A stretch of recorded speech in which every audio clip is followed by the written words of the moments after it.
Here are 5 ways to celebrate the women in your life. By the way, happy International Women's Day. Number 1, edification. Now, what does that mean? You see, your words have so much power.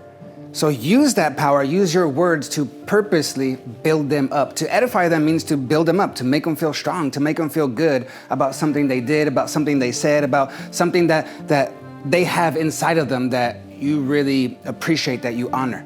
To edify them. So when you tell them like, hey, you look beautiful in that. Or you know what, the way that you were handling the kids in that situation, like that was impressive. I saw how you were talking to them, how you got to their level, how you made it about them, you didn't react, and you really connected them to in a way that I was like, wow, good job. Or, you know what, I see how you've been exercising and eating right and being more disciplined. I just want to say I've been noticing that. I want to say good job because I know that's going to give you more energy and more things to help you to do what you want to do. So I just want to say good job, to edify them, using your words on purpose, with purpose, to make them feel good, and that leads to the next one.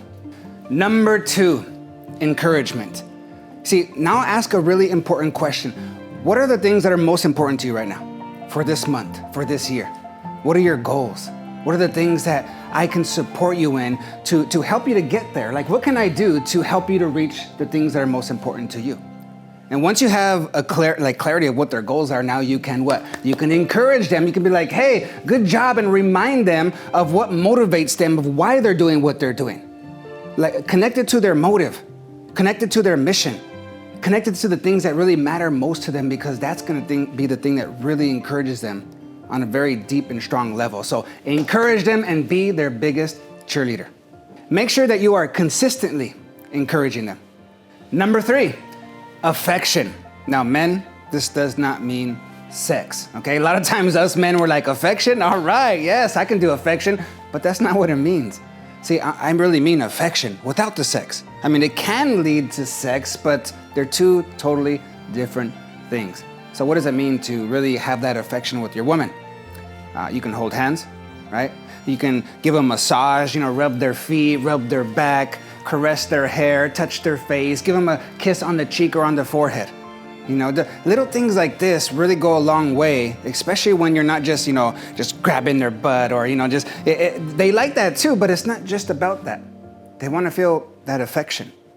You see, this is a need for women. For men, we have a need for sex, but for women, they have a need for affection. So we as men need to be intentional in making sure that we bring the affection. Number 4, appreciation. But see, you want to appreciate them in a way that they actually can receive it and feel it.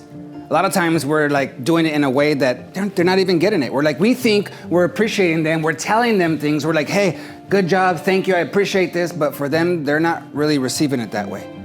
Maybe they want some quality time with you and that makes them feel really appreciated. Maybe just a card, something written to them, speaking straight to them like a flower and a card and given to them. Maybe that is a way where they really feel appreciated. Or maybe a gift or taking them somewhere. It's really understanding your partner and knowing what makes them feel loved, what makes them feel appreciated. Because a lot of times we think like, well, this would make me feel loved. I know I would like to go to a sports game. So then now we make it about take them to a sports game, but that's not what's important to them. That's not what makes them happy.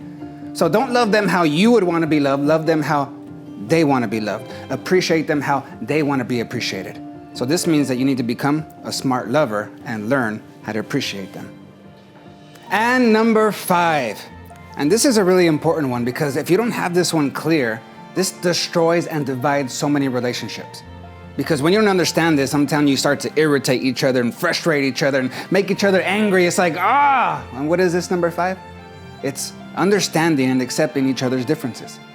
You see, when you get into a relationship, I think you know this, you come from 2 different places, 2 different worlds, 2 different backgrounds, different beliefs, different values, different likes and dislikes, and then you come into a relationship.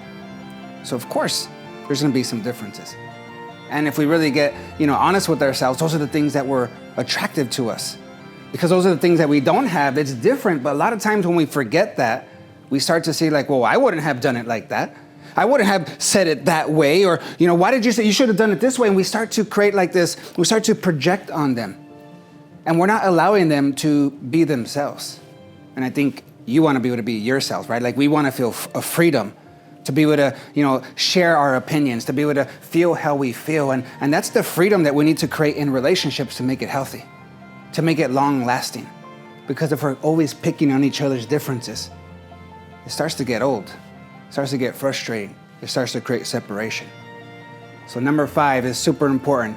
I want you to be intentional when you're doing this to really respect and accept each other's differences. Thanks again for watching this. I want to really appreciate all the women out there because I really believe that you have so much influence over homes, over cities, over nations, over the world. So I just want to appreciate and honor you and encourage you and know that you're more than enough. All things are possible. Go for those goals and really be that standard, that representation for that next generation. So I just want to honor you. And if you guys enjoyed this content, if there's things in it that you're like, oh, that was good, please comment, share with me. If you have questions, ask. Share with other people so they can also get this value. And then remember to put the little bell and button so whenever I put stuff on here, you can get that notification. So other than that, thank you again. I'm Richard Martinez.